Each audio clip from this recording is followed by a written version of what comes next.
नहीं, बहुत समय से हम एक रेंज बाउंड ट्रेड की, डल ट्रेड की बात कर रहे थे, लेकिन कल आई है भारी भरकम गिरावट, क्या हो गया? कोई ऐसी बड़ी वजह नहीं था जिसकी वजह से भारी भरकम गिरावट है। एक मूव बाजार को दिखानी थी। अब वो ऊपर की तरफ दिखाता है या नीचे की तरफ दिखाता है। कल नीचे की तरफ आपने दिखाई है, बट आज सुबह सेंटिमेंट काफी सुधरा हुआ दिख रहा है। अगर आज सुबह आप अमेरिकी फ्यूचर्स देखें, डाउ फ्यूचर्स में आपको ठीक ठाक बढ़त दिख रही है। नैस्डैक फ्यूचर्स ऑलमोस्ट आपको 1.5% ऊपर दिख रहे हैं, जिसके स्पेसिफिक रीजंस भी हैं। तो कल एक गिरावट जरूर आई, बट आज सुबह फ्यूचर्स उसकी अच्छी खासी भरपाई इस समय कर रहे हैं, स्पेशली नैस्डैक फ्यूचर्स में जो बड़ा एक्शन है। तो कल क्या हुआ पहले ये समझ लेते हैं। 1 से 2% की आपने गिरावट देखी है। लंबे समय बाद आपने इतनी बड़ी गिरावट आती हुई देखी, क्योंकि इससे पहले बहुत ही सीमित दायरे में आपको रोज कारोबार होते हुए दिख रहा था, बट कल एक बड़ी गिरावट आई है नंदलेस। 350 अंक फिसलकर हमने देखा डाउ दिन के निचले स्तर पर बंद हुआ। दिग्गज आईटी शेयर्स में हमने दबाव देखा, जिसकी वजह से नैस्डैक पर आपने 2% की गिरावट आती हुई देखी।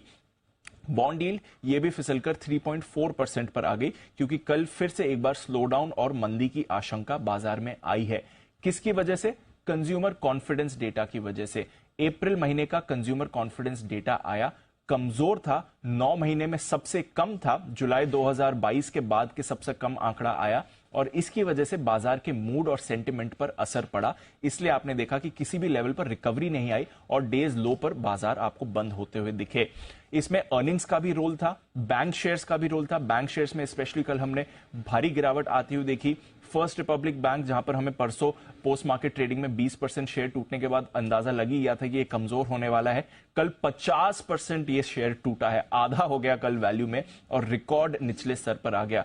बैंकिंग क्राइसिस से पहले 140-150 पर यह शेयर होता था, कल $8 पर आपको फर्स्ट रिपब्लिक बैंक बंद होते हुए दिखा। वही बात है जो हम कल बात कर रहे थे, रिकॉर्ड $100 बिलियन से ज्यादा के आउटफ्लोज सामने निकल कर आए थे बैंकिंग संकट के समय, जिसकी वजह से इस पर दबाव पड़ा और बाकी बैंकिंग शेयर्स पर भी हमने कमजोरी देखी।